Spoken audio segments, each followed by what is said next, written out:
Muy buenos días, muy buenas tardes. Bienvenidos, bienvenidas Bonjour a à esta tous, bienvenue à mesa redonda tous. virtual que hemos Alors, titulado merci, bienvenue dans cette Diálogos desde una mirada local, enfoque de localización desde el Sahel, réunion. Alors, il y a y que ha sido organizada por el Grupo de Trabajo de Acción Humanitaria y de qui a été Localización organisée par le desde groupe la Coordinadora de ONGs de española. coordinatrice Este de... es el segundo espacio que dedicamos C'est le en deuxième este año espace a que nous conversar allons... sobre la localización. Hace unos meses lo hacíamos con las invitadas de América Latina y Caribe y hoy es el turno del Sahel. Antes de nada, quiero dar las gracias a las personas que nos acompañan en el día de hoy desde Senegal, desde Chad, desde Mali, Níger y Burkina, de diferentes organizaciones que trabajan en el ámbito humanitario y de desarrollo en estos países. Gracias por vuestro compromiso y por vuestra disponibilidad. Especialmente gracias a Fanta Touré, a Mahamad Saleh, Fátima Aliou, Isufu Sumana, Jax Somboro, Celine Tandamba y Adam Diko. Muchísimas gracias por estar hoy con nosotras. A continuación, Fanta Touré las presentará de manera muy breve. Yo nada más quiero aprovechar estos minutos para recordarles que tenemos 1 hora y media para disfrutar de este evento. Como les decía, a continuación tomará la palabra Fanta Touré, que es la representante regional de la Oficina de Acción contra el Hambre en Senegal, quien nos va a compartir un breve repaso del contexto en el Sahel y quien va a moderar la conversación con nuestros invitados durante esta próxima hora. Los últimos 20 minutos los abriremos al público por si desean hacer alguna intervención relacionada con este tema o con las exposiciones que van a escuchar, y cerraremos al final con unas breves conclusiones. Nada más, pónganse cómodos, pónganse cómodas y sean muy bienvenidos. Adelante, Fanta. مش أنا مسألة.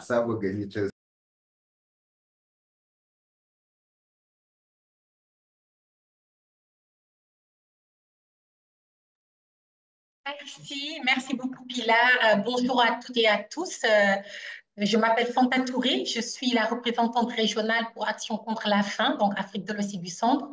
Et je suis vraiment ravie d'être avec vous et c'est tout un honneur pour moi de modérer ce panel, donc cette table ronde qui est d'une importance capitale donc, et qui parle de la localisation.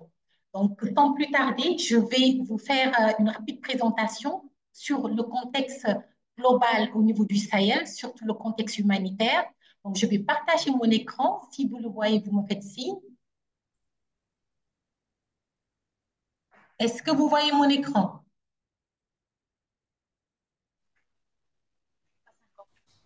Non. Pas encore. Non, non, non. Voilà, je pense que il est en train de faire, de prendre Voilà. l'avion et de venir vers nous. Oui, Il est maintenant, arrivé. on les voit. OK. Merci. Il est arrivé. Peut-être qu'il faut passer en mode diapo maintenant. Là, vous voyez mon écran? Oui. Oui. Oui. OK. Par contre,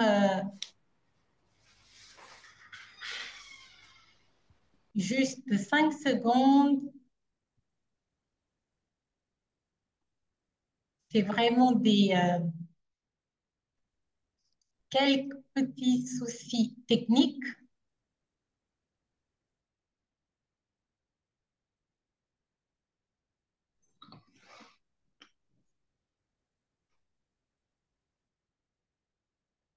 Et là, est-ce que vous voyez bien? Oui. Oui, très bien. OK, parfait. Donc, rapidement, concernant le contexte au niveau du Sahel, comme vous pouvez le savoir, donc, c'est un contexte qui est marqué par une forte croissance démographique, donc avec des taux de fécondité qui sont très élevés au niveau des pays qui sont au niveau de cette région sahélienne. C'est également un contexte marqué par des crises récurrentes, qui sont des crises prolongées, des crises également multiformes, des crises multidimensionnelles et qui sont exacerbées par tout ce qui est problème de gouvernance qui est fragilisé au niveau de la région. D'autres facteurs également qui exacerbent le contexte au niveau du Sahel, c'est les urgences climatiques Donc, les urgences climatiques qui obligent un grand nombre de populations vraiment à quitter des fois leur habitation, leur foyer, fuyant également tout ce qui est inondation, comme vous venez de le voir et vous êtes en train de le suivre au niveau de la région, les inondations qui menacent vraiment les populations au niveau de leur foyer, mais également au niveau de tout ce qui est terre agricole au niveau de la région. Et donc, fuyant ces impacts du changement climatique, les populations sont rendues de plus en plus vulnérables. L'autre facteur également qui fragilise cette région sahélienne, c'est qu'il y a les conflits. Voilà, donc la région est témoin de plusieurs conflits, donc lesquels conflits qui sont de plus en plus dévastateurs et qui entraînent des déplacements massifs de population. Nous avons des déplacements à l'intérieur de ces pays qui sont touchés par les crises, mais nous vivons également des déplacements, donc des populations qui quittent leur pays, qui quittent leur terre pour aller se réfugier dans d'autres pays limitrophes où il y a beaucoup plus de stabilité. L'autre aspect, c'est que près de 52 millions de personnes souffrent également d'insécurité alimentaire et nutritionnelle au niveau de la région. Et tout cela, c'est à cause le plus souvent de l'impact du changement climatique ou bien seulement de l'impact des changements, des conflits qui exacerbent la région. L'autre partie, c'est la récession économique, donc y compris l'effet des épidémies. Donc, nous vivons plusieurs épidémies au niveau de cette région sahélienne. Et à cela, combiné avec cette forte croissance démographique que nous vivons, mais également cette augmentation, cette croissance des besoins humanitaires et également des besoins liés au développement.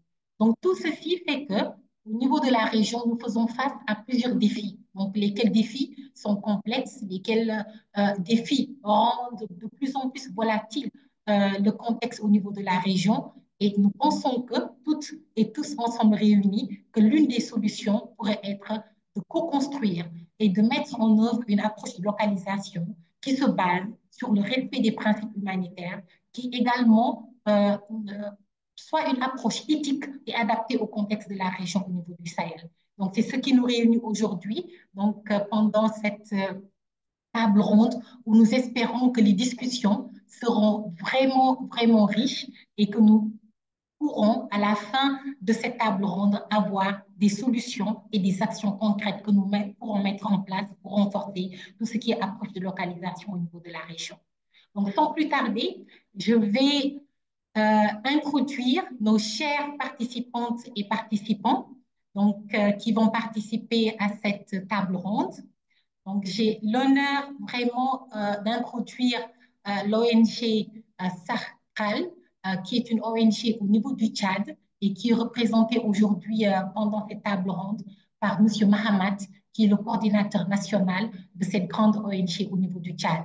J'ai également le plaisir d'introduire GREFA, voilà, au niveau du Mali, donc représentée aujourd'hui par Fatimata Aliou Touré, qui est la directrice exécutive de cette ONG GREFA basée au Mali. Et nous avons également cet honneur d'avoir la participation de DICO, l'ONG DICO, qui est une ONG qui est basée au Niger et qui est aujourd'hui représentée par son directeur général et également fondateur de DICO, M. Issoufou Soumana. Donc, en plus de ces imminents participantes et participants donc, qui vont nous faire part de leur grande expérience autour de cette table ronde, j'ai l'honneur d'introduire également l'ONG APSEF, donc, qui est une ONG qui est basée au Mali et représentée aujourd'hui par Dr Jacques Somboro, qui est le directeur de programme de cette grande ONG basée au niveau du Mali.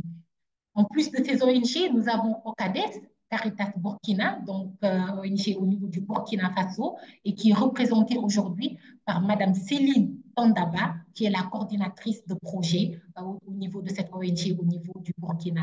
Nous avons également l'honneur d'accueillir l'ONG AJCAD, donc, qui est une ONG qui est basée au Mali, représentée aujourd'hui par Adam Diko, qui est la cofondatrice et directrice exécutive également de l'ONG AJCAD.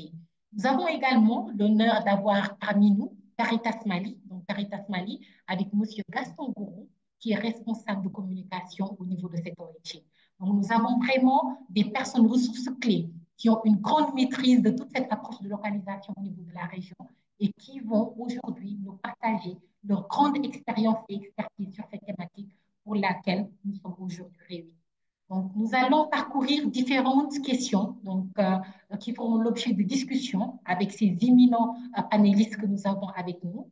Donc, nous allons parler de tout ce qui est participation des acteurs locaux, nationaux aux mécanismes de coordination humanitaire. Nous allons également parler de tout ce qui est leadership des femmes dans les réponses humanitaires. Nous allons également aborder de façon très ouverte aussi la question liée au financement et aussi pour clôturer cette discussion, nous allons parler des stratégies d'accompagnement et ou de renforcement des capacités des organisations locales. Donc, je vais sans plus tarder donner la parole à Madame Céline Tandaba, qui est ici avec nous, de l'ONG OCADES, qui pourra se présenter très rapidement avant de nous parler de tout ce qui est participation des acteurs locaux et nationaux au mécanisme de coordination.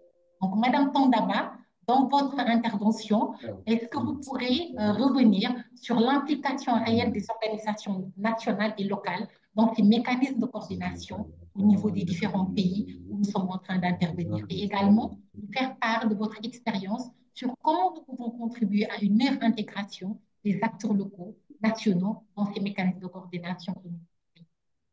Madame Céline Tandaba, la parole est à vous.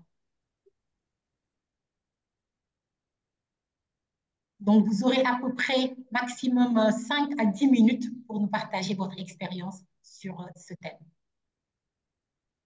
Est-ce que Madame Tandaba est avec nous? Je suis là, je suis là. Bonjour Fanta, bonjour à toutes et à tous.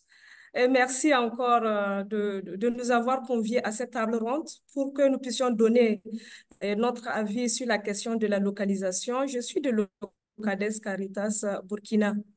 Alors, il faut dire qu'au Burkina Faso, avec l'avènement de la crise sécuritaire, les organisations nationales, alors qui étaient beaucoup plus focalisées sur des interventions de développement, des interventions donc focus en période de soudure ou suite à des chocs, ont dû voilà, s'adapter au contexte humanitaire vraiment qui s'est imposé à elles.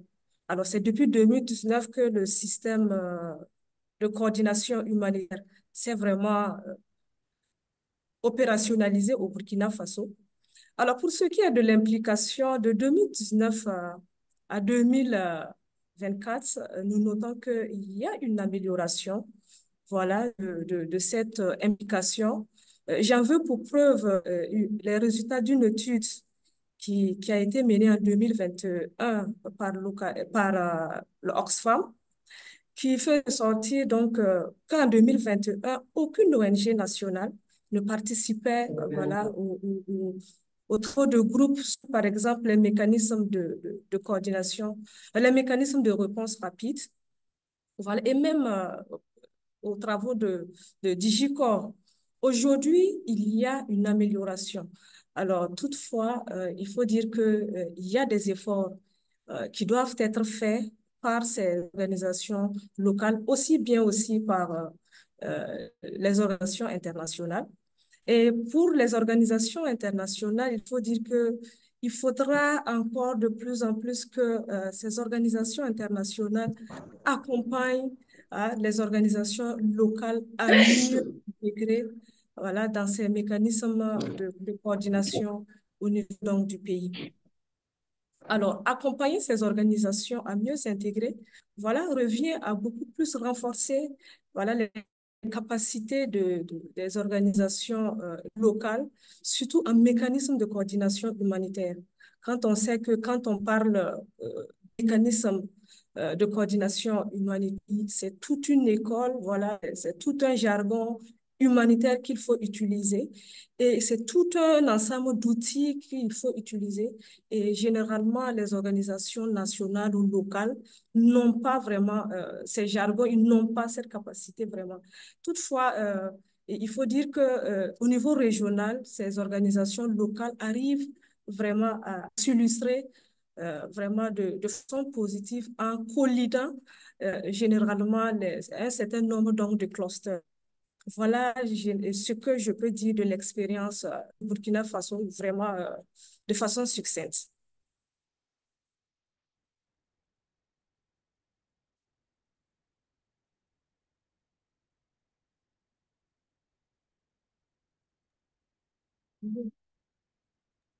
Alors, Fanta, excusez-moi, tu as pas allumé ton micro. Vous m'entendez? Oui. Oui, merci. Merci beaucoup, Madame Tondaba, pour ces lignes directrices et recommandations que vous avez partagées avec nous concernant la participation des acteurs locaux et nationaux au mécanisme de coordination. Et j'aimerais vraiment entendre Monsieur Dr Jacques Samboro sur vraiment les actions à mettre en place et également sa perception concernant le leadership des femmes dans les réponses humanitaires. Dr Jacques Samboro, quels sont, selon vous, les rôles des femmes et des organisations de femmes dans les réponses humanitaires? Est-ce que vous pouvez nous partager vraiment l'expérience de votre ONG et aussi la vision que vous en avez au niveau de la région sahélienne? Ok, rebonjour tout le monde et merci beaucoup vraiment de nous faire participer à cette table ronde. Donc, je suis Dr Jacques Samboro, directeur de programme à l'APSEF. APSEF, c'est Association pour la promotion des droits et les bien-être de la famille. C'est une organisation nationale qui intervient dans la promotion des droits des femmes et des filles et également pour la protection des enfants. Donc, effectivement, sur le plan des réponses humanitaires au niveau du Mali, en tout cas, les femmes et les organisations féminines font beaucoup de choses. Et ça, c'est, comment on appelle ça, au cours de la dernière décennie, vous m'excusez parce que j'ai fait une présentation, je ne sais pas s'il faut partager ça, mais après je vais vous envoyer. Au cours de la dernière décennie, la région du Sahel a été confrontée à une crise sécuritaire majeure, comme notre sœur Fanta l'a présenté.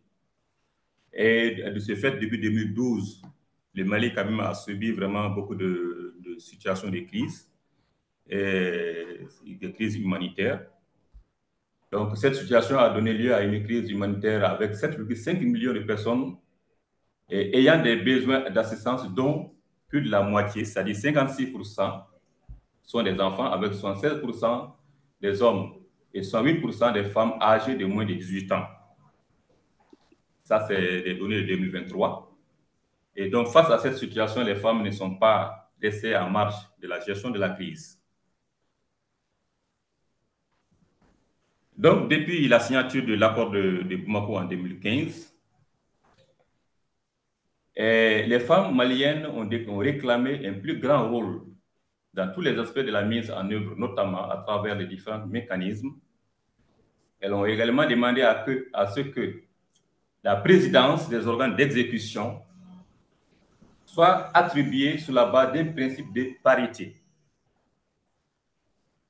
Et l'adoption de la loi sur les quotas du 18 décembre 2015, instituant des mesures pour promouvoir le genre dans l'accès aux fonctions nominatives et électives au Mali, qui a été considéré comme une victoire majeure pour les femmes.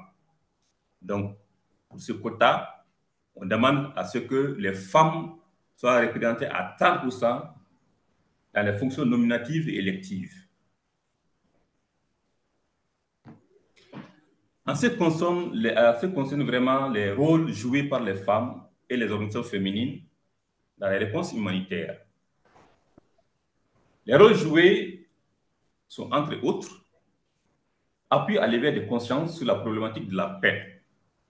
À ce niveau, il y a des campagnes de sensibilisation et de médiation au sein des communautés. Ça peut être, c'est souvent auprès des hommes, auprès des femmes, auprès des hommes, des leaders communautaires, des leaders religieux. Il y a également des actions de solidarité. Donc, les femmes jouent des actions de solidarité. Elles font des collectes de vivres et non-vivres pour les enfants et les femmes démunis. Et également, elles font l'appui à la mise en œuvre des activités génératives de revenus, les AGR. Elles font également des actions auprès des sites de déplacés où des femmes et des enfants sont plus nombreux. Ça, c'est des actions de solidarité faites par les femmes. Il y a des actions de mobilisation des ressources. Les femmes participent aux actions de mobilisation des ressources. Plusieurs organisations de femmes participent à la mobilisation des ressources pour venir en aide aux déplacés internes.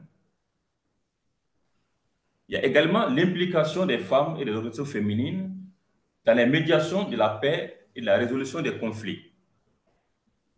Donc, à ce niveau, il y a le renforcement du leadership des femmes et leur participation dans les mécanismes locaux et nationaux de paix et de sécurité. Il y a également la création et animation des cercles de paix, qui sont vraiment des actions faites par les femmes. Il y a également la participation des femmes ou des réseaux féminines et des réseaux féminins au réseau. 31% des femmes participent en tant que membres dans le comité de suivi de l'accord pour la paix et la réconciliation au Mali à l'issue du processus d'Alger en 2015. Et 5 femmes, soit 20% dans la commission vérité, justice et réconciliation, et disposent de capacités renforcées. Les femmes leaders de 5 réseaux d'organisations de femmes de la société civile, il y a les réseaux des femmes leaders africaines, la plateforme des femmes leaders du Mali, les réseaux paix et sécurité des femmes de l'espace CEDEAO,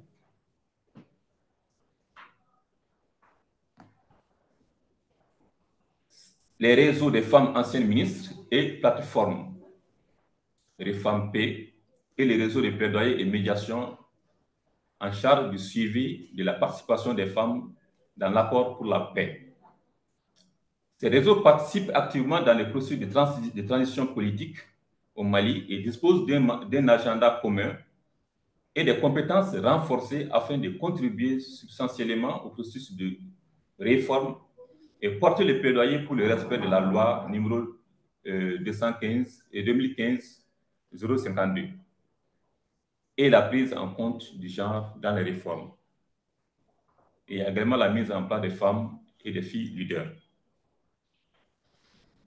Les femmes jouent également un rôle d'assistance médicale, psychosociale, juridique et judiciaire des survivantes. À ce niveau, avec la crise, il y a eu vraiment beaucoup de femmes qui ont été victimes de violences basées sur le genre. Et ces femmes survivantes ont été prises en charge sur le plan médical, psychosocial et juridique, judiciaire. D'ailleurs, au Mali, il y a les WhatsApp Centers, et au niveau de ces WhatsApp Centers, il y a les femmes. Les femmes sont beaucoup représentées. Et les WhatsApp Centers, généralement, font une prise en charge holistique de ces survivantes-là. Et en ce qui concerne les défis, les femmes ont été marginalisées tout au long du processus de paix au Mali. Leur inclusion n'a pas réellement été considérée comme une priorité dans toutes les étapes. Allô? Vous m'entendez, non? Allô? Oui, on vous entend. Oui. D'accord, ok.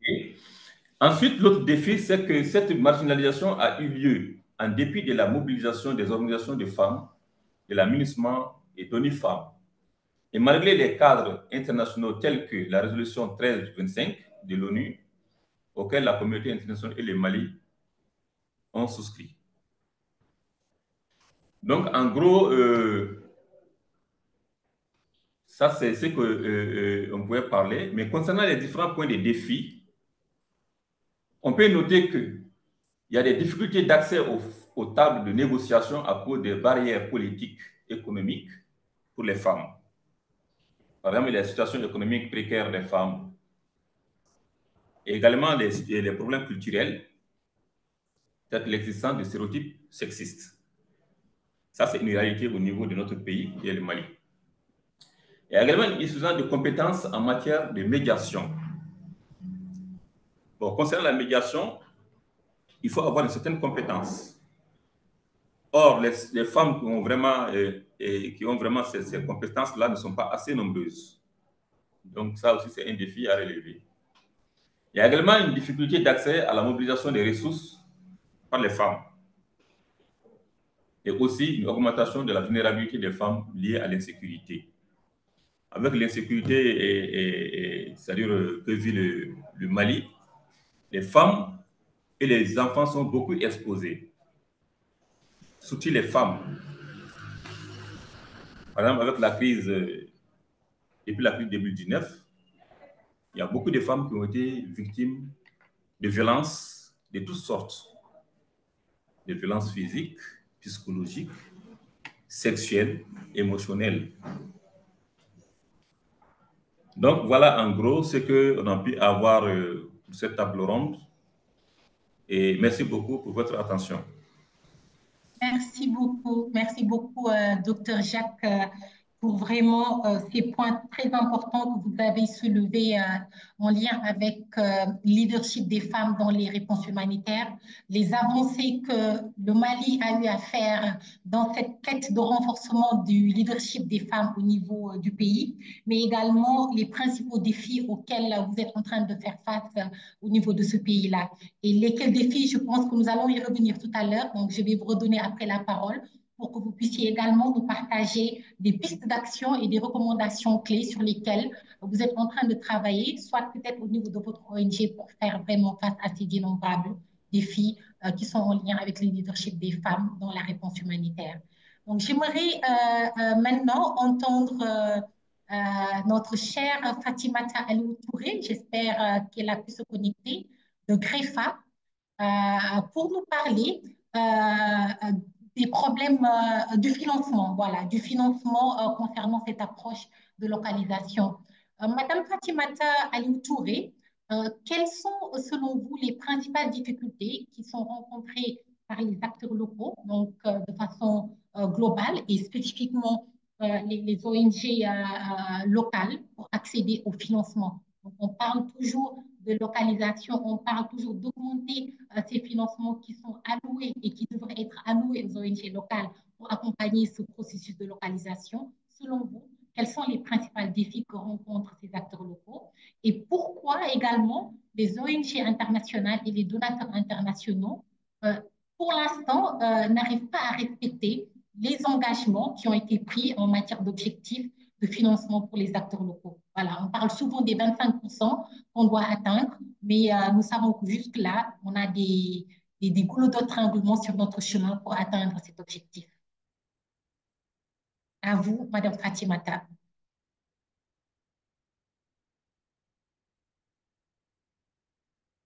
Est-ce que vous êtes là? Je suis là. Vous m'entendez, non? Oui, on vous entend. Voilà, je vous salue. Je salue. La caméra, s'il vous plaît. OK, démarrez la vidéo. Vous voulez me voir? OK, démarrez la vidéo. Voilà. Je vous salue, hein. Je salue toutes tous ceux et celles qui sont autour de cette table. Je salue les initiateurs. C'est clair que ce thème est réellement un thème d'actualité. C'est un thème d'actualité, pourquoi? Parce que c'est quoi? Il y a une quarantaine d'années qu'on est en train de parler de l'aide publique au développement, qu'on est aussi en train de parler de l'aide humanitaire et qu'on s'était rendu compte que pendant tout ce temps où il y a l'action humanitaire conciliée à l'action de la résilience, avec et les ONG nationales et les ONG internationales, que pendant tout ce temps où il y a l'aide directe aux communautés, et le grand constat, c'est déplorable, c'est que les ONG nationales sont restées à la traîne. Les ONG nationales sont restées à la traîne. Donc, il y a maintenant, depuis 2017, on commence à parler de ce qu'on appelle la localisation surtout de l'aide, qui est un processus qui vise à ramener les acteurs locaux au centre du système de la réponse humanitaire. Ramener les acteurs locaux au centre du système de la réponse humanitaire. Et aujourd'hui, de plus en plus, c'est clair, le système des Nations Unies, les grands acteurs au développement prennent cette question très au sérieux et sont en train de chercher les éléments de réponse pour que les ONG nationales, autant que les ONG internationales, puissent se donner la main et pour envie de répondre à la crise humanitaire. Le constat réellement, c'est quoi? C'est que si on regarde les statistiques, déjà, les dernières statistiques que nous avons, c'est qu'en 2021, il y a eu 157 projets qui ont été soumis en ligne pour répondre aux besoins humanitaires par les agences des Nations Unies. Et sur les 157 projets, seulement 10 ONG nationales ont pu soumissionner. Pas retenu, hein, ont pu soumissionner. Parce que le système qui est mis en place, c'est-à-dire ce système est tellement lourd, tellement difficile pour ces ONG nationales à se l'approprier.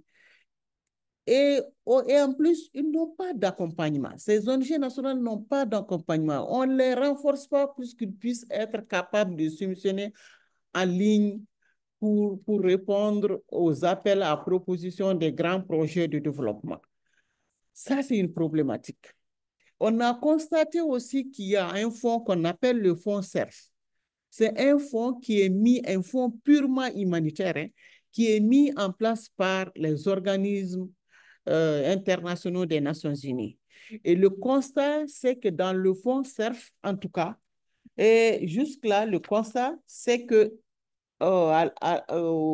il y a 0% d'ONG nationales, je dis bien 0% d'ONG nationales qui ont un accès direct à ce fonds. Toutes les ONG nationales qui sont en train de mettre en œuvre ce fonds le font par l'intermédiaire d'une ONG internationale. C'est-à-dire que le fonds est donné à ces ONG internationales qui sous-traitent avec les ONG nationales. Et ces ONG nationales ne travaillent que dans l'étape de la mise en œuvre. C'est-à-dire que c'est comme si c'est des prestataires de services qui sont là pour donner les résultats dont les ONG internationales ont besoin. Donc, c'est ça la grande problématique. Pendant que les gouvernements et les agences des Nations Unies à la conférence d'Istanbul ont pris l'engagement ferme d'octroyer, d'ici 2023, je crois, d'octroyer d'allouer 25% de leurs fonds aux ONG nationales. Et même pas 2023, c'est-à-dire ils ont pris l'engagement de l'octroyer en 2020. Ils ont pris l'engagement d'octroyer 25% de leurs financements humanitaires aux ONG nationales en 2020 et on est aujourd'hui en 2024. On n'a pas fait de statistiques. Nous sommes aujourd'hui dans une plateforme qui est en train de faire une étude pour savoir le pourcentage de financement direct qui sont octroyés aux ONG nationales. On n'a pas les éléments statistiques, mais le pourcentage est quand même énormément faible. De façon très criarde. De façon très criarde. Donc, je dis, c'est réellement un défi. C'est réellement un défi, l'implication des ONG nationales, c'est-à-dire l'octroi, même pas, c'est-à-dire l'accès au financement direct des ONG nationales reste réellement un défi. Et pourquoi les ONG internationales ne s'y attellent pas? Ça, c'est réellement la question qu'il faudrait poser aux ONG internationales. Mais la réponse à cet élément, à cette question, c'est-à-dire revient aux donateurs. Je sais aujourd'hui qu'il y a des agences, internationales, je n'ai pas envie de citer le nom, mais je vais citer le cas de l'USAID, par exemple, qui a mis des mécanismes en place. Pour que ces ONG nationales aient accès directement au financement de l'USAID. Mais en même temps, ce que nous déplorons, c'est qu'effectivement, ils ont fait des appels à propositions destinées exclusivement aux ONG nationales, mais même ça, il y a des problématiques. Et la plus grande problématique, c'est que les procédures sont lourdes. Les procédures continuent à être lourdes pour les ONG nationales. Donc, vous allez trouver que dans un appel à proposition, même si c'est exclusivement destiné aux ONG nationales, rares sont les ONG nationales qui peuvent postuler parce que les conditions d'éligibilité sont énormément lourdes pour ces ONG. Donc, ça reste un défi. Donc, une des réponses à cette question, c'est réellement de faire un renforcement des capacités robustes, robustes de ces ONG pour qu'elles puissent avoir accès à ces financements directs. C'est-à-dire, c'est la seule réponse qui va permettre à la localisation d'être une réalité. Sinon, elle risquerait d'être un vain mot, elle risquerait d'être une publicité et la réalité sur le terrain reste autre chose. Parce que jusque-là, ce que je vous dis, ce que je vous confirme, parce que je suis dans le domaine, jusque-là, ces ONG sont encore dans la sous-traitance et la sous-sous-traitance avec les ONG internationales qui ont accès à ces gros financements-là. Donc, c'est ça un peu en attendant peut-être d'autres éléments, d'autres questions. C'est ça les éléments de réponse que je pouvais donner. L'accès au financement direct pour les ONG nationales reste un défi énorme. Les engagements qui ont été pris n'ont pas été respectés. C'est toujours la sous-traitance. Les ONG nationales ne sont qu'à l'étape de la mise en œuvre et jusque-là, elles n'ont pas eu le renforcement nécessaire, l'accompagnement nécessaire pour qu'elles aient accès directement au gros financement. Le financement direct reste réellement un défi. Voilà. Merci beaucoup, ma grande Fanta. Merci beaucoup, Madame Fatimata Aliou Touré, pour vraiment ce cri de cœur que vous venez de lancer concernant le financement pour accompagner cette approche de localisation. Également, un cri de cœur, je pense, qui n'est pas tombé dans l'oreille d'un sourd, parce que nous avons vraiment cette opportunité autour de cette table ronde d'avoir aussi, j'imagine, des bailleurs qui sont connectés, mais également des ONG internationales. Et nous souhaiterions, lorsque nous allons ouvrir la discussion aussi, entendre ces personnes ressources qui sont avec nous pour donner leur avis sur cette recommandation forte que vous avez eu à partager en lien avec le renforcement des capacités robustes pour les ONG nationales pour leur permettre d'accéder à ces financements. Nous allons voir est-ce qu'il faut rajouter d'autres actions clés pour accompagner ces financements-là ou bien un meilleur positionnement de ces ONG nationales pour accéder à ces financements ou bien est-ce qu'il faut seulement déconstruire aussi ce qui existe pour rebâtir un nouveau mécanisme où vraiment qui sera beaucoup plus égalitaire et que tout le monde aura sa chance d'accéder au même titre à ces financements humanitaires. Donc, sans plus tarder, je vais passer la parole maintenant à Issoufou Soumana. Donc, Issoufou Soumana va intervenir sur les stratégies d'accompagnement et également les stratégies de renforcement des capacités des organisations locales. Donc, Issoufou Soumana pourrait être complété ou bien sa présentation pourra être également complétée par Céline Tandaba de l'ONG OCADES qui souhaiterait également parler sur ce sujet. Pensez-vous que les organisations locales qui bénéficient d'un véritable soutien en matière de renforcement des capacités pourront vraiment mettre en place des stratégies appropriées, des stratégies adéquates pour accompagner ou renforcer les capacités de ces organisations locales face à cette approche de localisation? Monsieur Issoufou Soumana, vous avez la parole. Bonjour Madame Fanta, bonjour à toutes et à tous. Je me nomme Issoufou Soumana, je suis de l'ONG DICO. DICO qui est une organisation nationale du Niger qui travaille aussi bien sur l'humanitaire et le développement dans des domaines de la protection, la sécurité alimentaire, le ROCH, et la construction de la paix, mais également aussi les questions de santé. Nous sommes une organisation avec une couverture nationale et avec un paquet d'activités aussi très importantes et avec aussi un caractère d'animateur principal, la grande partie de jeunes qui animent l'organisation. Bon, et en lien à la question spécifique, je pense que moi, je suis un meilleur ambassadeur pour parler de cette question de renforcement des capacités parce que j'avoue que nous, du coup, nous étions une petite association et nous sommes fruits des localisations. La question du renforcement des capacités est la carte maîtresse de la réussite de la localisation. Mais de quel renforcement des capacités faudrait-il avoir? Parce que le débat qui se pose actuellement, c'est que tout le monde parle de renforcement des capacités. Mais de quel renforcement des capacités réellement les organisations locales ont besoin?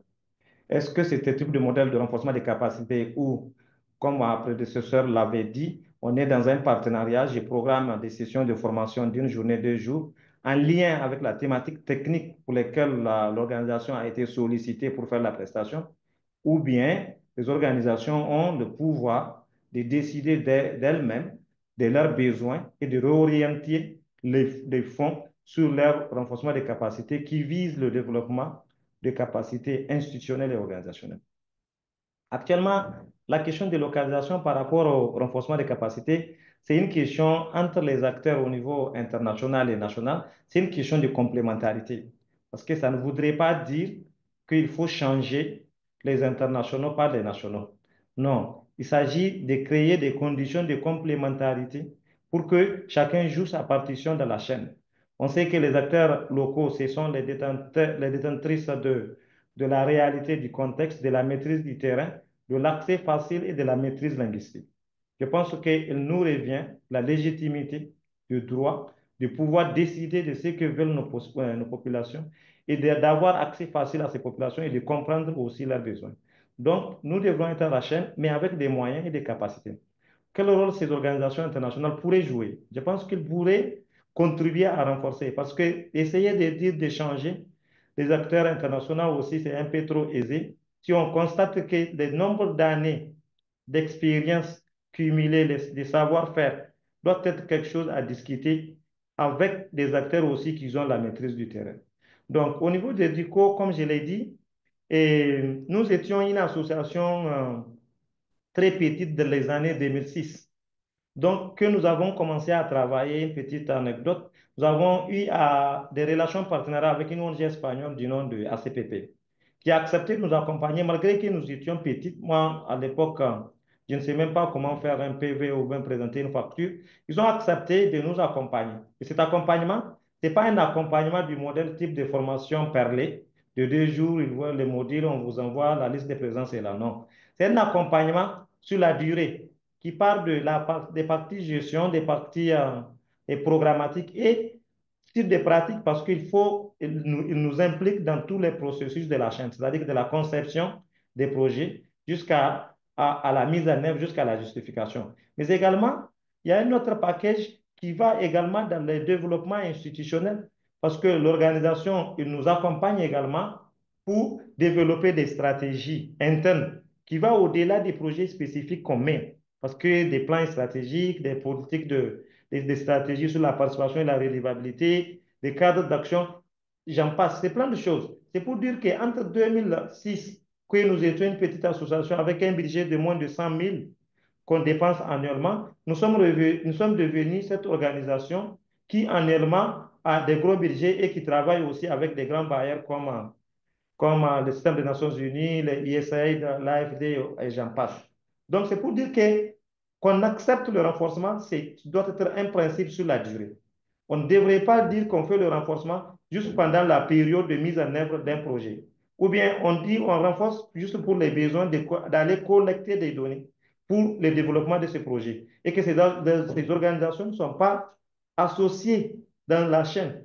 Ils sont devenus seulement des agents collecteurs de données, des agents qui acceptent le risque malgré tout parce qu'on n'a pas de financement, on accepte tout. Bon, il y a plein de défis par rapport à cette question. Donc, je pense que la question également aussi du partage des coûts indirects.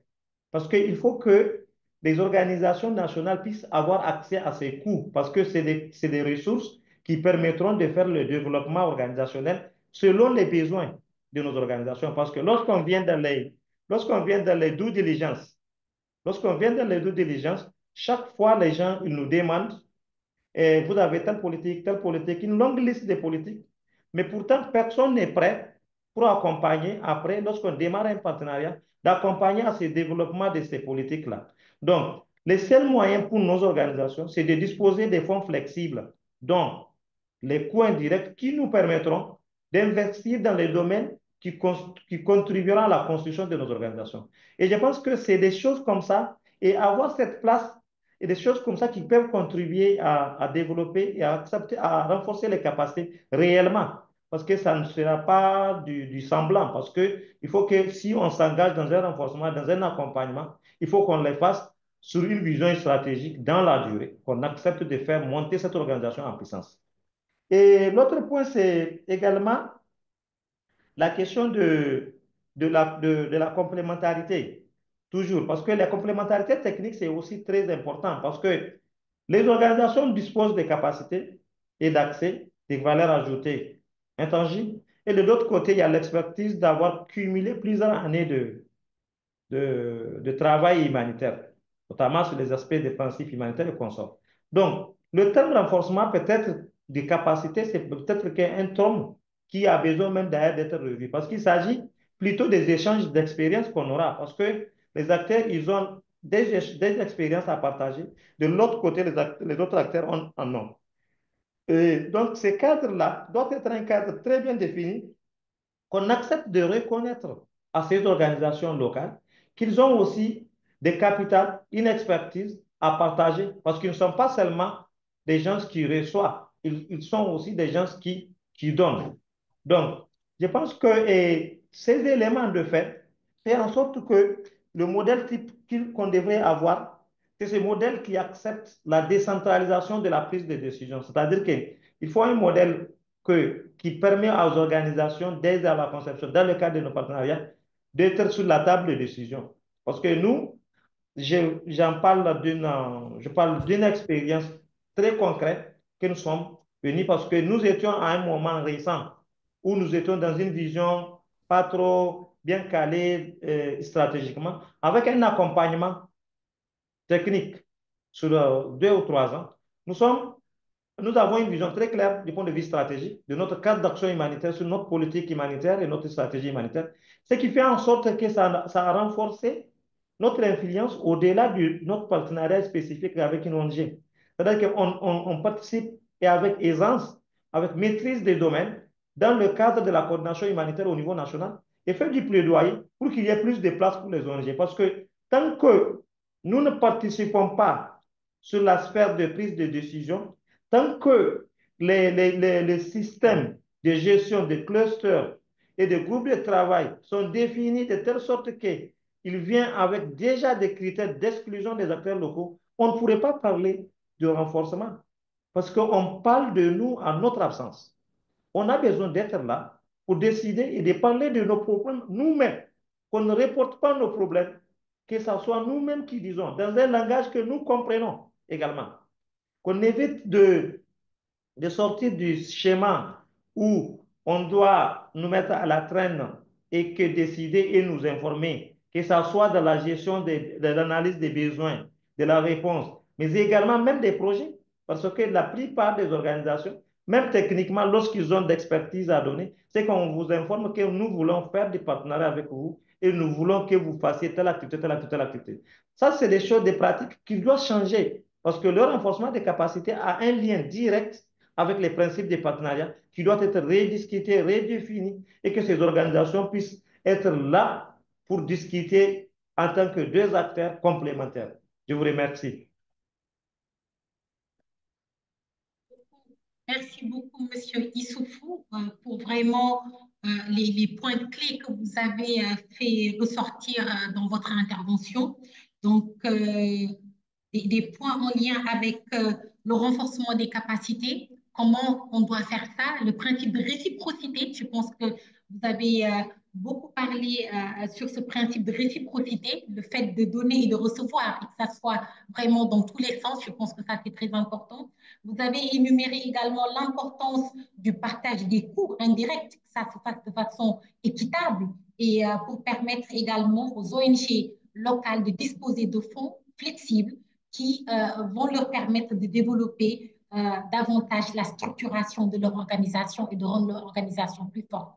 Je pense que nous avons vraiment eu cette chance d'avoir à votre niveau ces recommandations qui sont très fortes et des recommandations clés. Nous aimerions maintenant entendre Madame Céline Tandaba sur cette thématique qui lui est également très chère concernant le renforcement des capacités des organisations locales pour renforcer et accompagner la localisation. Madame Céline Tandaba, est-ce que vous voulez ajouter quelque chose sur ce que vient de dire notre partenaire Issoufou Soumana? Et merci bien, Madame Touré. Je pense que Issoufou a vraiment mis le point, voilà, le doigt sur la situation, sur vraiment la plaie qu'il y a. Et ce que je voulais dire, c'est que il était vraiment important que, en tout cas, je suis ravie qu'on puisse euh, évoquer cette question de renforcement de capacité qui est une composante très, très importante de la question donc, de la localisation. Alors, ce que je voulais dire, c'est que conventionnellement, les lignes directrices voilà, des bailleurs de fonds sont beaucoup plus orientées vraiment vers les bénéficiaires. Alors, ce qui laisse un peu de place à la question du renforcement de capacité, bien que à chaque fois on demande aux ONG internationales de joindre à leurs propositions un plan de renforcement de capacité des acteurs locaux. Mais il faut le dire, et Issoufou l'a relevé tout à l'heure, et ces renforcements de capacité sont beaucoup plus focalisés sur la mise en œuvre des activités. Alors, il ne fait pas que généralement de renforcement de capacité organisationnelle de nos structures locales. Alors, nous pensons qu'on peut mieux faire encore, voilà, à travers donc ce renforcement de capacité de nos organisations, voilà, locales. Et c'est vrai que, il y a des organisations internationales qui sont beaucoup avancées en question, donc, dans la question donc, de renforcement de capacité au niveau du Burkina Faso, mais des efforts encore restent à faire. Par moment, les ONG locales ont tendance à faire recours aux coûts indirects pour procéder vraiment au renforcement organisationnel de leur structure. Si vraiment ces coûts indirects sont accordés à ces ONG locales. Et quand vraiment c'est accordé, elles sont beaucoup plus utilisées pour beaucoup plus, disons, l'achat peut-être des moyens roulants ou bien pour beaucoup plus prendre en charge un certain nombre de staff en termes de salaire, ce qui rend encore difficile voilà, ce point sur le renforcement de capacité organisationnelle. Je voulais aussi apporter ma contribution pour ce qui est de la complémentarité. Quand on sait vraiment l'importance de ce que c'est que la localisation, on devrait la voir comme une complémentarité effectivement, comme aussi une mutualisation des efforts, plutôt voilà, qu'une dualité. Et de plus en plus, les ONG, il y a des donateurs qui prennent accord, voilà, cette question de complémentarité. J'en veux pour preuve au Burkina le Fonds humanitaire donc de OCHA, qui travaille à ce que les ONG locales puissent participer à la réponse humanitaire. C'est vrai, c'est ouvert aussi aux ONG internationales, mais il est demandé à ces ONG internationales d'aller vraiment en partenariat avec les ONG locales avant, donc, pour les différentes réponses humanitaires. Alors, j'en veux aussi, pour preuve, beaucoup plus d'ONG, Caritas Espagne, par exemple, qui nous accompagne depuis un certain temps, voilà, et pour qui nous participons tout au long du processus du cycle de projet. Et ces ONG internationales, généralement, assurent l'assurance qualité de ce que nous produisons comme document, mais la mise en œuvre complète des activités est accordée aux ONG locales. C'est vrai, l'arbre ne doit pas cacher la forêt, mais il faut reconnaître cet effort de complémentarité qui est fait. Et toutefois, bon, il faut travailler à ce qu'on puisse vraiment continuer dans ce sens et encore plus d'efforts, voilà, pour que cette complémentarité, vraiment, ces engagements qui ont été pris vraiment puissent être une réalité. Merci. Merci.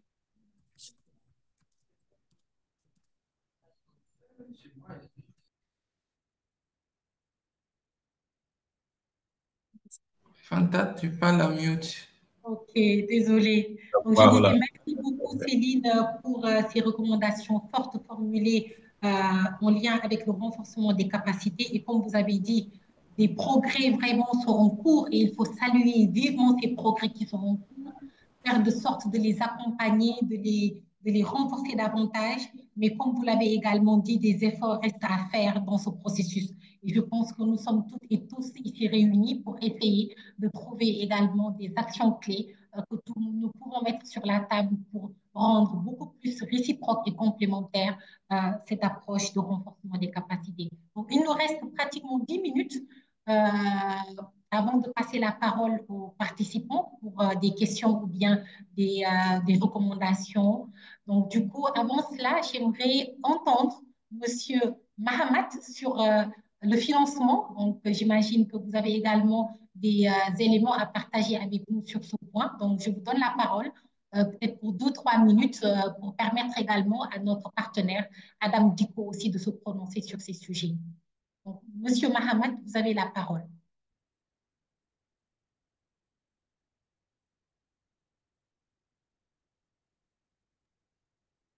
C'est moi? Allô? Oui. Vous Vous m'entendez? avez 2-3 minutes, voilà, pour intervenir. Merci beaucoup pour la parole, Fanta. C'est vraiment gentil. Par rapport à la question, par exemple, et merci pour l'organisation et surtout sur la qualité d'intervention. Ils ont déjà tenu en compte par rapport à tout ce qui est la localisation, mais j'aimerais ajouter également quelque chose par rapport au Tchad. Par exemple, au Tchad, la question de la coordination des activités dans le cadre des humanitaires, les organisations nationales prennent part. Donc, on participe, mais il y a également des manquements. Souvent, pour nous, non seulement il faut venir assister à une réunion, ou bien il faut venir aborder la question de la localisation, ou bien même que ce soit les fonds servent. On a l'impression qu'on n'est pas écouté, c'est ce qu'on est en train de dire. Et la question, par exemple, de la renforcement des capacités, elle est beaucoup plus mutuelle.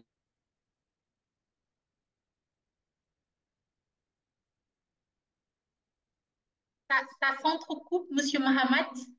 Est-ce que vous avez un problème de connexion? Vous nous entendez?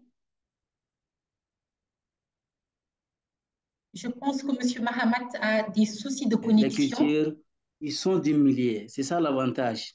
Donc, dans le cadre de renforcement des capacités, ils ont un apport. Mais souvent, dans les grandes réunions, même pour les négociations de certains fonds, comme les fonds CERF, les organisations nationales ne sont pas vraiment prises en compte. Et j'aimerais souligner, par exemple, on a pas mal de partenaires quand on intervient ensemble ici. Il y a des exceptions quand même. Oxfam Tchad en train de faire vraiment des efforts par rapport à tout ce qui est partenariat. Là, on prend part au départ au processus de négociation de fonds jusqu'à la mise en œuvre. On n'est pas seulement des partenaires de mise en œuvre, et il y a également la question du respect des 25% de la localisation de fonds alloués aux organisations nationales. Mais ce qui est important, il faut que les organisations nationales arrivent à toucher directement, à travailler avec les partenaires pour, en tout cas, limiter les coûts indirects, mais aussi il faut des renforcements dans le cadre des renforcements institutionnels. C'est vraiment rare qu'aujourd'hui, beaucoup de partenaires ne prennent pas en considération les ONG nationales quand elles sont là, c'est juste pour prendre part à faire leur travail tout en mettant en œuvre des activités pour 6 mois, 5 mois. Et à la fin du projet, les organisations nationales ont des difficultés à s'en sortir. Donc, j'aimerais juste soulever ces cas-là au Tchad. Et apparemment, c'est partout. Quand on voit nos voisins. Mon deuxième pays, c'est le Burkina. Donc, je vois le Burkina aussi a le même problème que nous. Donc, merci beaucoup. Et donc, on a les mêmes réalités. Qu'est-ce qu'il faut faire? Il faut, en tout cas, faire un combat commun ensemble au niveau régional, sous-régional, avec vos appuis et surtout avec l'appui de nos partenaires pour que les organisations nationales, il faut avoir des organisations nationales qui vont demain prendre la relève, surtout la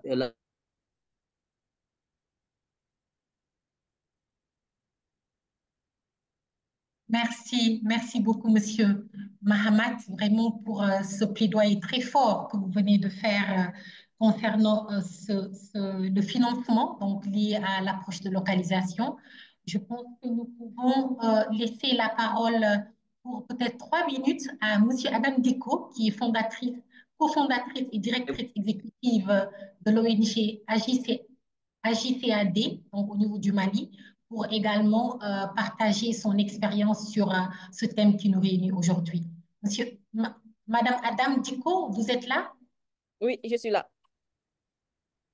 Oui, Donc, je vous suis avez là. 3 minutes pour partager votre expérience. Merci beaucoup. 3 minutes, c'est peu, mais bon, je pense que la majeure partie a déjà été prise en compte. Moi, tout d'abord, c'est vraiment remercier tous les autres intervenants et surtout Madame Fatimata par rapport à son cri de cœur par rapport à la localisation.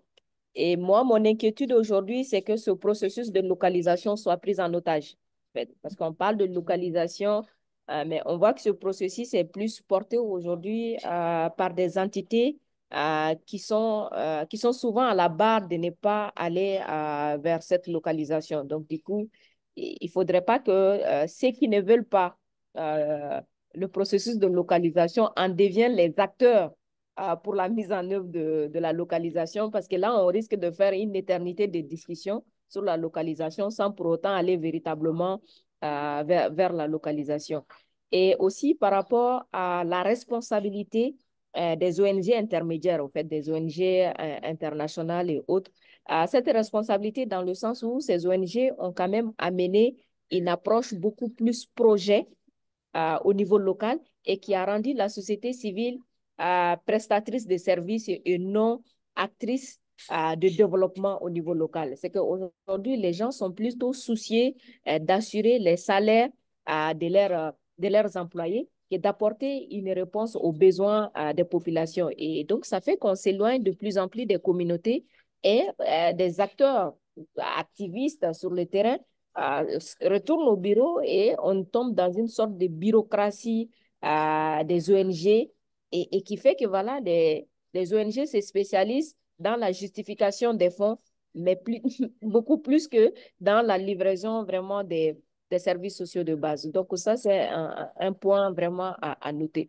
L'autre chose, c'est que, je m'excuse, hein, moi je suis un peu activiste, donc je vais utiliser peut-être des termes qui vont choquer, mais il faut reconnaître qu'il y a aussi beaucoup d'hypocrisie autour de cette question de localisation parce que on est aujourd'hui dans une dimension où apparemment tout le monde est d'accord que l'approche qu'on utilise ne marche pas, qu'il faut aller vers la localisation, mais on parle encore des pourcentages de 20-25%. C'est-à-dire, c'est comme si quand on atteint les 25%, c'est extraordinaire. Alors que là, on parle quand même des fonds qui arrivent aux bénéficiaires. On parle quand même de la mise en œuvre directe du projet. Donc, même ces 25%, ça devrait nous interpeller à nous dire, mais non, on parle quand même des questions de justice sociale. On ne peut pas décaisser 100% et que sur les 100%, c'est 25% qui arrivent au niveau des bénéficiaires et qu'on doit s'en réjouir pour dire que la localisation, ça marche. Je pense qu'aujourd'hui, il est temps que les bailleurs, les intermédiaires, mais aussi les organisations au niveau local, s'utilisent leurs responsabilités par rapport à la localisation, mais surtout mettre les besoins des communautés au cœur des décisions et non pas à mettre au cœur voilà, les affaires fonctionnement bureau, fonctionnement RH des ONG internationales qui atteignent des pourcentages de 60-70% et après que ces personnes commencent à harceler les acteurs locaux en termes d'indicateurs, en termes de rapports, en termes d'autres, parce qu'il y a beaucoup trop de personnes qui travaillent sur un projet et donc, du coup, chacun veut quand même avoir quelque chose à écrire pour justifier, excusez-moi du terme, son salaire. Donc, je pense que la question de la localisation a besoin aujourd'hui de sincérité de la part de tous les acteurs. Est-ce qu'on y va vraiment? Est-ce qu'on est prêt à y aller? Est-ce qu'on est prêt à renoncer à nos pratiques qui ne marchent pas? Est-ce qu'on est prêt à ce changement-là? Si on est prêt, mais qu'est-ce qui nous empêche d'aller vers ça? Et pour ce qui concerne le renforcement organisationnel et institutionnel des ONG, cela marchera quand on sortira de l'aspect projet. Parce que l'aspect projet tombe les ONG dans une sorte de limiter non seulement leurs actions, mais aussi même en termes de renforcement des capacités. Quelqu'un a eu à le dire, le renforcement institutionnel, que ce soit doter les organisations des manuels de procédure et autres, ne peut pas aller si on est dans une approche de projet parce qu'on reste cloîtré sur le projet, sur la durée du projet. Alors que ces accompagnements institutionnels doivent aider l'organisation à grandir, à grimper. Et il est temps aussi aujourd'hui que nous passions des partenariats de celui qui reçoit et de celui qui donne à une collaboration. Et c'est ça le vrai problème aujourd'hui. C'est qu'il y a une sorte d'hierarchisation entre ONG locales et ONG internationales. Alors qu'il faut qu'on se le dise. Certaines ONG locales ont plus d'expérience que certaines ONG au niveau international. Donc, mais aller à une sorte d'hierarchisation comme si le chef d'une ONG nationale, c'est une ONG internationale, ainsi de suite, ça amène les acteurs à tomber dans la dimension de projet et le projet n'amène pas le développement sur le terrain. Donc, il faut de la sincérité dans cette dimension de la localisation. Il faut de l'ouverture et il faut surtout une collaboration mutuelle basée sur des principes de solidarité, d'accompagnement et d'entraide, et surtout beaucoup de bienveillance. Merci. Un grand merci, Madame Adama Dicko, pour ces messages très forts que vous avez formulés et qui vont dans le sens de renforcer tout ce qui est approche de localisation au niveau de la région. Donc, des mots qui tournent autour de la sincérité, du partenariat fort, de la collaboration. Et je pense que c'est des valeurs clés que nous devons toutes et tous avoir au sein de notre différentes organisations pour vraiment aller ensemble vers cette approche de localisation et la renforcer. Donc, un grand merci pour ces messages très, très forts. Donc, du coup, il nous reste peut-être 10 à 15 minutes maximum. Nous souhaiterions entendre vraiment les participantes et participants qui sont en train de participer à cette table ronde, entendre leur expérience et aussi s'ils ont des recommandations clés à formuler dans ce processus de renforcement de l'approche de localisation. Donc, du coup, est-ce que peut-être Pilar pourrait m'aider ou Alvaro? Est-ce qu'il y avait il y a deux personnes, merci Fanta, il y a deux personnes qui sont Muchas levées la main. gracias, Fanta, muchas gracias a las personas que han estado participando en el diálogo. Te ayudo con mucho gusto. Hay 3 personas que han pedido la palabra. Si te parece, Fanta, damos paso a la primera persona, Abdallah, luego Tomás y luego Nufu, ¿vale? Adelante, Abdallah.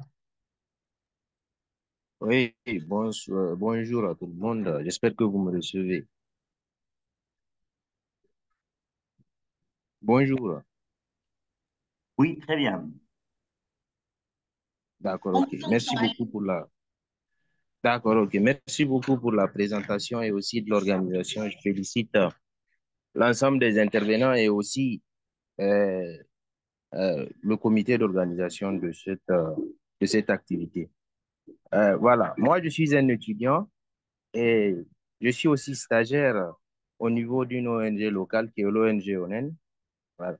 Donc, j'aimerais savoir, étant donné que les ONG nationales sont une porte d'entrée pour les chercheurs d'emploi, donc les diplômés, parce qu'au Niger, vous savez que rares sont les ONG internationales qui offrent directement un emploi à des diplômés fraîchement sortis des institutions éducatives. Donc, j'aimerais savoir, est-ce que la localisation prend en compte, n'est-ce pas, cet aspect-là, cet aspect d'insertion professionnelle des jeunes au niveau des ONG locales, qui d'ailleurs, il faut le souligner, contribuent énormément, il faut le dire, dans l'employabilité des jeunes.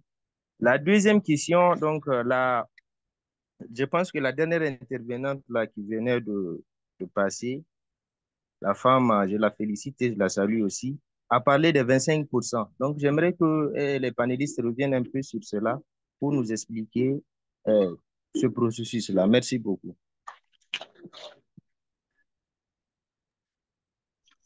Abdallah, donc Pilar, oui. Je pense qu'on peut prendre les 3 questions et après retourner la parole aux panélistes avant de clôturer. Est-ce que cela vous convient? Oui, c'est bon, c'est déjà, j'ai fini, Excelente, merci Fanta. beaucoup. Vamos a recoger las 5 preguntas que ahora mismo tenemos con la mano alzada. Ya tenemos la primera, muchas gracias. Seguimos, os pedimos por favor concreción a la hora de elaborar la pregunta, ¿vale? Para así poder recoger todas y poder tener tiempo también después para escuchar a nuestras compañeras, nuestros compañeros en las respuestas. Le pasaré la palabra a Tomás, después Nufu, Sherry Samsedin y luego Rokiatu, por favor. Recogemos todas. Bonjour, vous m'entendez? Oui, bon, merci beaucoup. Je suis très content. Je m'appelle Thomas Serna. J'étais responsable de la localisation à Save the Children West Africa jusqu'à ce que j'ai démissionné. Et actuellement, j'ai un cabinet basé au sud du Sénégal où je propose des services de renforcement des capacités organisationnelles aux organisations locales et je travaille dans les évaluations. Je voudrais dire que, bon, féliciter déjà la coordinateur souligner qu'en Espagne, nous sommes en retard en localisation et qu'il y a un grand problème de manque de volonté, je dirais, des grandes organisations internationales, y compris des organisations, et que c'est peut-être dû au système dans lequel nous sommes. Donc, je suis très content d'avoir entendu les participants et les intervenants. Je salue et j'encourage. Et je crois qu'il y a un fort capacité pour plaidoyer non seulement aux organisations internationales espagnoles, mais aussi à la coopération espagnole et aux agences financières espagnoles pour que la localisation soit une réalité. Et donc, il faut souligner de changer l'esprit de contrôle que le financement espagnol ils ont pour aller vers un esprit de support des organisations locales. Je dirais aux organisations locales de dépasser aussi le discours que j'ai entendu. Il ne s'agit pas que les organisations espagnoles, que vous participez avec ou qu'ils vous impliquent dans tous les cycles de projets, mais je dirais qu'il faut aller au-delà. Les organisations locales en localisation sont un lead. Et un lead, ça veut dire qu'ils sont dans le leadership, donc il y a une question d'espace de décision. Souvent, dans la coopération espagnole, vous ne participez pas dans l'espace de décision. Et le pouvoir dans tous les niveaux des projets doit être beaucoup plus au niveau local. Ça, c'est des questions que parfois le système ne les permet pas, mais il faut aller vers là-bas. Donc, un volume de financement de la coopération espagnole ne permet pas que vous ayez des financements directs. On ne peut pas c'est toujours à travers une organisation espagnole. Ça, c'est une chose qui n'est pas normale. L'autre chose, c'est que souvent, vous avez le statut de l'expatrié qui est très normal dans les financements espagnols et qui est déjà en voie d'extension dans toutes les organisations internationales d'autres pays. L'exemple du USAID que Mme Touré a expliqué n'existe pas. C'est peut-être dans ce sens qu'on devrait aller dans le financement espagnol. Mais ça, il faut plaidoyer à l'AECID et aux financeurs. Finalement, je voudrais dire aussi que les coûts indirects, effectivement, en intervenant, souvent ne sont pas partagés avec les ONG locales.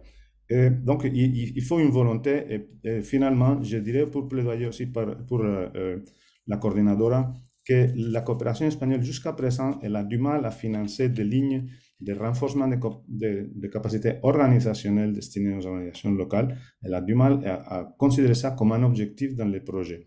Bon, il y aurait beaucoup de choses à insister. Je vous salue et je vous encourage dans ces domaines, et surtout à la coordinadora, pour qu'il fasse un plaidoyer fort, pour que la localisation soit une réalité et que, effectivement, cette shift de pouvoir vers les organisations locales soit une réalité. Merci beaucoup. Merci beaucoup, Thomas. Nous allons donner la parole à Noufou. Noufou, très rapidement. Ok. Merci, Fanta. Moi, je voudrais saluer aussi les interventions. Je pense que rarement on assiste à des débats parce qu'on parle de la localisation, le débat est souvent polarisé. Les acteurs locaux, les acteurs internationaux, mais là, vraiment, ils vont faire ressortir des éléments pour moi. Je voulais juste apporter un petit élément sur l'intervention de la dame qui est passée en dernier, Adam Diko, je crois. Et par rapport aux 25%, les 25%, c'est vrai que c'est un minimum de 25% qui a été demandé parce qu'en 2014, l'évaluation qui avait été faite montrait qu'il n'y avait que seulement 0,2% du financement qui était octroyé aux acteurs locaux. Et donc, l'engagement a été pris que d'ici 2020, il faut qu'on octroie au moins 25%. Les 25% ne veut pas dire directement aux bénéficiaires parce que de la partie qui est réservée aux acteurs locaux comme aux acteurs internationaux devraient tous concourir, en tout cas majorité, dans le principe de la réponse aux bénéficiaires. Mais ça reste faible, mais ça part aussi du niveau duquel on était. Et jusqu'à présent, je crois que, comme vous l'avez souligné aussi, les intervenants l'ont souligné, il y a des efforts à faire à atteindre ces 25%-là. C'est pourquoi on ne fait que reporter les échéances. Donc, il nous faut vraiment une bonne évaluation dans tous les cycles pour pouvoir avoir le niveau de financement, parce qu'il y a des acteurs qui sont au-delà, il y a toujours des acteurs qui sont à la traîne. Maintenant, mes en termes de propositions, c'est vraiment encourager également les acteurs, les bailleurs ainsi que les ONG internationales à vraiment prôner pour permettre la participation des acteurs locaux dans le cycle de programmation humanitaire.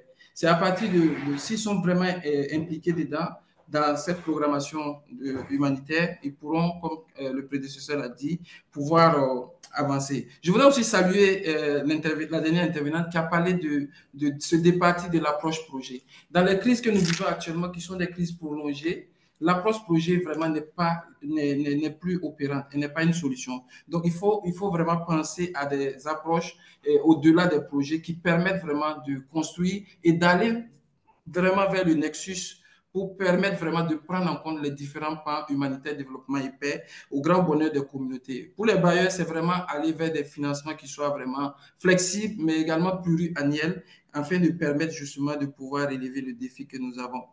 Bon, pour le reste, je vais m'arrêter. J'ai beaucoup de choses à dire, mais je vais m'arrêter là et remercier vraiment la qualité de ce qui a été dit et encourager de telles initiatives. Merci. Merci beaucoup, Nifo. Chérif Chamsibi. Bonjour à tout le monde. Merci beaucoup pour cet espace. Buenos días. Et mon nom, c'est Chérif Samsidine Sarr. Je suis le directeur de la Fondation Khaleyi, une ONG espagnole qui travaille au Sénégal dans le domaine de l'éducation. Donc, je vous remercie en tout cas à la coordinadora pour cette excellente opportunité. Et déjà qu'on en parle, c'est déjà un pas très important que très souvent qu'on puisse se retrouver et qu'on en parle. Je pense que c'est déjà un grand pas. Parce que c'est très rare de voir des espaces où on échange sur cette problématique de la localisation. Donc, hier même, ici au niveau de Dakar, au niveau de l'Institut Cervantes, la secrétaire générale de l'Estado d'Espagne, chargée de coopération, était là et avait invité les ONG espagnoles à une rencontre pour essayer de voir, réfléchir et partager sur le nouveau plan directeur de coopération. Et cette question, je l'avais également soulignée là-bas. Parce qu'aujourd'hui, l'idéal, c'est quoi? Quand on parle de coopération au développement, c'est qu'on souhaiterait que les pays qui reçoivent ces financements puissent se développer. Et quand on veut développer ces pays, ce n'est pas éternellement d'être les assistés. À un certain moment, il faut prendre la responsabilité de se dire que, mais tiens, ces gens-là, là où nous travaillons, à chaque fois nous allons nous développer des projets, à un certain moment, nous allons nous retirer. Et si nous permettons aux pays d'accueil, aux organisations locales de pouvoir eux-mêmes formuler les projets, avoir les financements et développer proprement leurs propres projets, je pense que ce serait vraiment là le changement. Mais on voit qu'il y a des blocus un peu partout. Qu'il y a des blocus parce qu'il faut le comprendre aussi que la coopération au développement, c'est un secteur qui fait partie de la diplomatie des pays qui donnent. Parce que chaque pays a ses lignes directrices de coopération, a sa politique de coopération qui est liée par rapport aussi à ses intérêts, etc. etc. Donc, surtout quand les financements publics. Donc, tout cela est cadré dans un système qui aujourd'hui est très difficile en tout cas, à désagréger. Donc, la sophistication, en fait, aujourd'hui, en tant qu'ONG locale, il y a une sophistication de l'accès au financement qui fait que c'est impensable de voir une organisation locale avoir un financement, même si aujourd'hui, on dit que les ONG locales peuvent postuler, mais c'est tellement sophistiqué que c'est devenu de l'ingénierie de financement, en fait. Donc, et cela, je pense qu'on doit réfléchir, on doit revoir ces mécanismes pour faciliter ou donner des lignes de financement spécifiques pour les ONG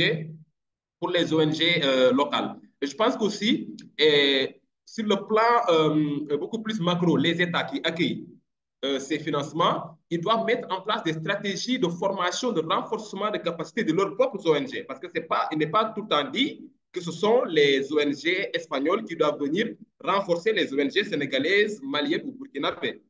Donc, les pays qui accueillent, s'ils veulent mettre de l'ordre dans la coopération de leur pays, s'ils veulent optimiser les financements qu'ils reçoivent des pays étrangers, les États en tant que tels, malgré les ressources qui sont très rares, doivent mettre en place des mécanismes de renforcement de capacité de leur propre ONG, de négocier au niveau macro avec leurs pairs États pour vraiment avoir des lignes de crédit pour leurs ONG, sachant qu'ils ont déjà préparé leurs ONG à capter ces financements. Donc, vraiment, je remercie l'opportunité de en tout cas de ce partage et remercie la coordination pour l'initiative. Merci. Merci, Chérif, pour votre intervention très, très pertinente. Nous allons prendre la dernière personne juste pour 1 minute. Donc, c'est Amala, si je ne me trompe pas.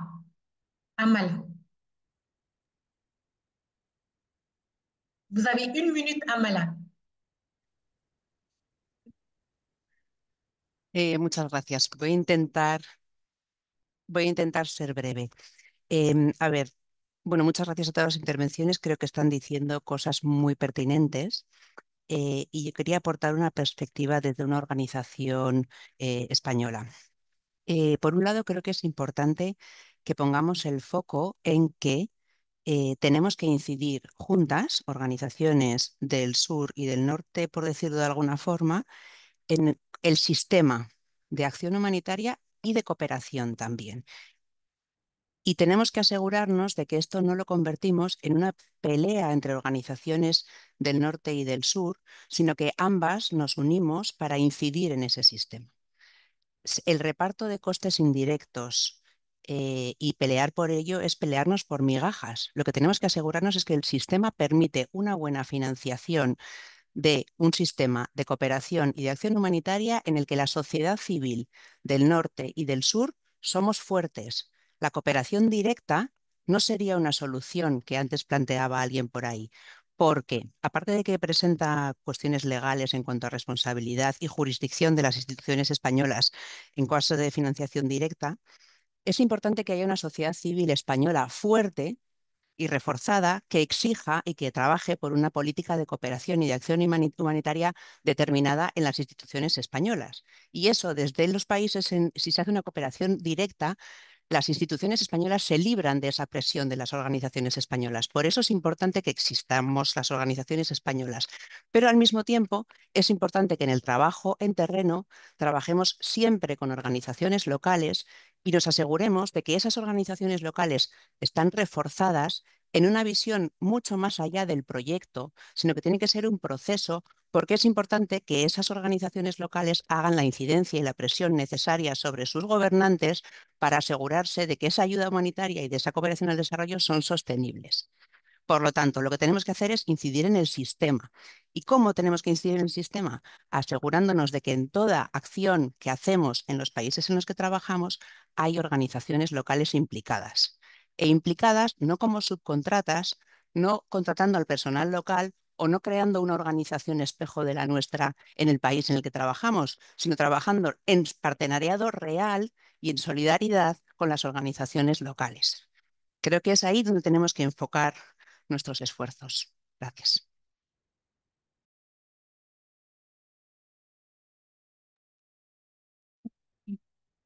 Merci beaucoup Amala pour ces messages forts qui sont très bien entendus concernant des recommandations et des actions clés à mettre en place dans ce processus de localisation.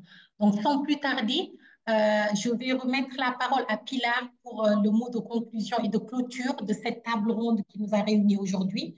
Donc, la table ronde qui nous a permis d'identifier des actions clés et des recommandations fortes pour vraiment aller de l'avant et avoir une approche de localisation qui est très, très forte.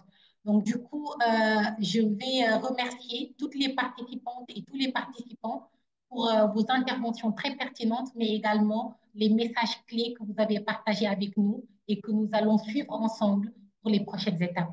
Donc, Pilar, vous avez la parole. Muchísimas gracias, Fanta, por la moderación fantástica. Muchísimas gracias también, Mahamad, Fátima, Isufu, Jax, Celine, Adam. Gracias por el espacio. La verdad que bueno también esta última pieza con la intervención del público, también todos estos comentarios súper relevantes que nutren el debate. Voy a cerrar, nos quedan 2 minutos, con algunas de las principales conclusiones.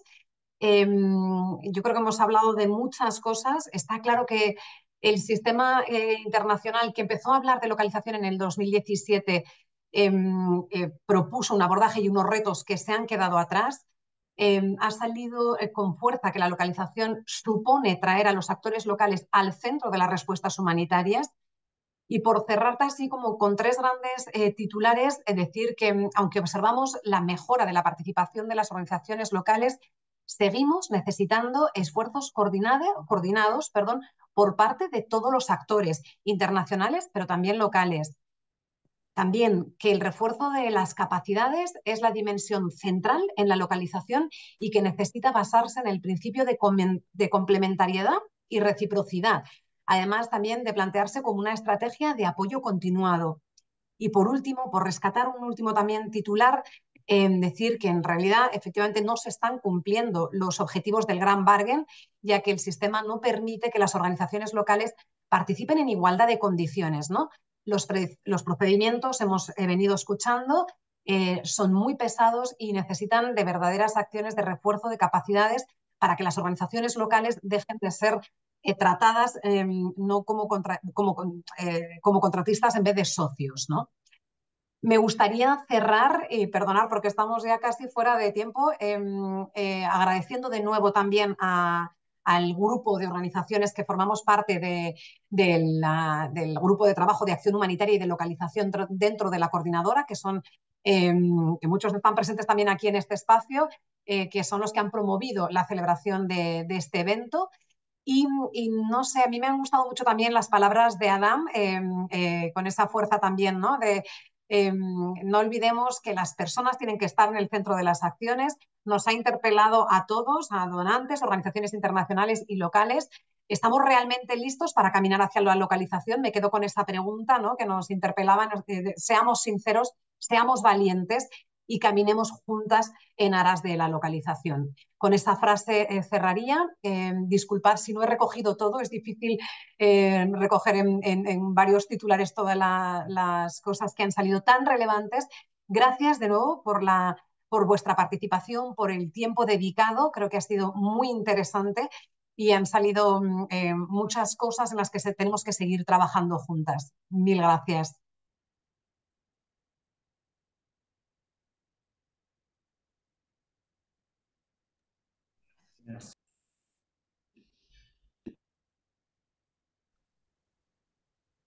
Muchas gracias. Compartiremos la grabación para quienes